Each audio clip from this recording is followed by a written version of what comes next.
Hello students, welcome to free maths.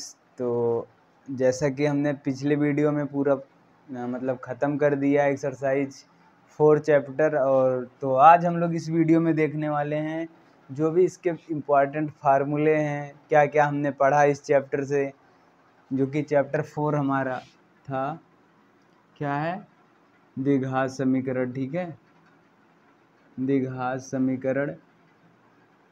और इसके आज हम सभी इम्पॉर्टेंट फार्मूले और क्या हमने इसमें सीखा है वो सब चीज़ें हम इसमें आपको डिस्कस करके बताने वाले हैं, ताकि आपका रिवीजन हो जाए ना, क्योंकि लास्ट टाइम पे एग्ज़ाम के आपके ये जो इम्पॉर्टेंट चीज़ें हैं यही आपके काम आती हैं। ठीक है ना, तो आप अगर इनको देखते हैं तो समझ में आ जाएगा आपको। चैप्टर 4 था, ठीक है, द्विघात समीकरण।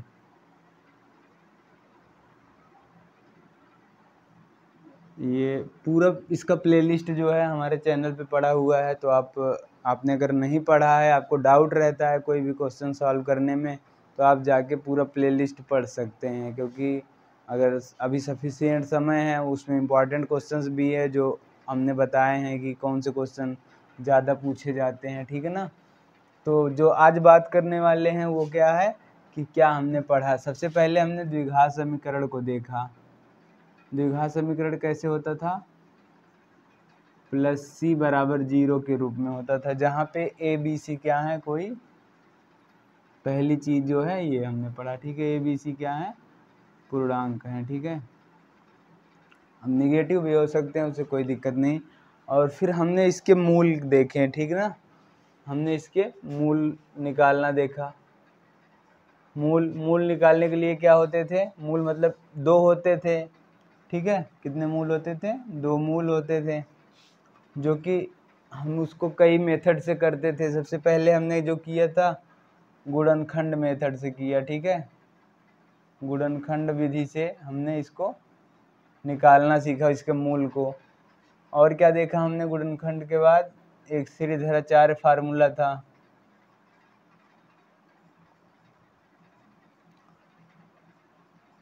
श्रीधराचार्य सूत्र से हमने देखा ये क्या होता था। हम उसके लिए विविक्तकर निकालते थे, x बराबर plus minus B plus minus under root में B square minus 4ac upon 2a। ठीक है, उसके बाद हमने चौथा क्या चीज़ें पढ़ा? हमने मूलों की प्रकृति के बारे में जाना, की प्रकृति। इसको कैसे निकालते थे? इसको हम लोग विविक्तकर से निकालते थे ना, विविक्तकर डी, जिसको हम डिस्क्रिमिनेंट बोलते थे। डी बराबर क्या होता था? B square minus 4ac। और इसमें 3 कंडीशन देखे थे कि अगर ये जो है बी स्क्वायर माइनस 4ac 0 से बड़ा हो तब क्या होता था? तब मूलों का अस्तित्व होता था। ठीक ना, मूलों का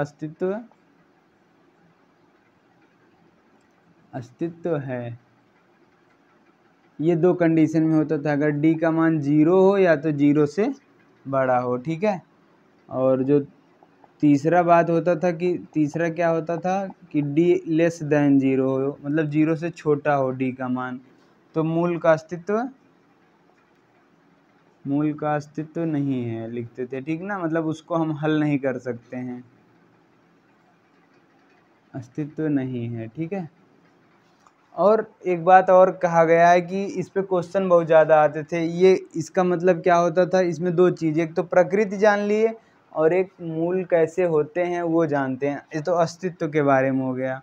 अगर ऐसा है तब हम कह सकते हैं कि पहले वाले में क्या कह सकते हैं कि मूल कैसे होंगे? मूल वास्तविक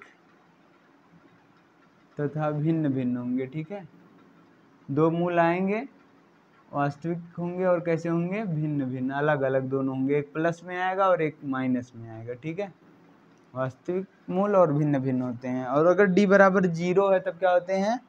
मूल समान होते हैं। मूल समान मतलब दोनों एक ही जैसे आते हैं, समान होते हैं। और इनके मूल डायरेक्ट भी आप निकाल सकते हैं। उसके मूल, इनके मूल के लिए क्या होता था? एक फार्मूला है, जैसे x बराबर माइनस बी अपान 2a। जो भी आपके समीकरण में बी और ए दिया है, दोनों का दोगुना, ए का दोगुना करके आप भाग कर लीजिएगा तो डायरेक्ट आप उसके दोनों मूल बता सकते हैं, मूल समान होते हैं, ठीक है ना। और हमने क्या देखा, और हमने कई सारे क्वेश्चंस देखे जो कि वर्ड प्रॉब्लम होते हैं, ठीक है ना, जो संख्या कुछ लिखा रहता है कि किसी भिन्न के अंश या हर, तो और 3 चैप्टर में है, ठीक है ना। तो इसमें हमने बहुत सारे पूरा सॉल्व करवाए हैं। तो आई होप आप इतनी चीज़ें अगर इसमें ध्यान रखते हैं, एक विधि छूट रही है, एक क्या था, गुणनखंड, और इसी में एक और था पूर्ण वर्ग विधि, ठीक है, पूर्ण वर्ग विधि।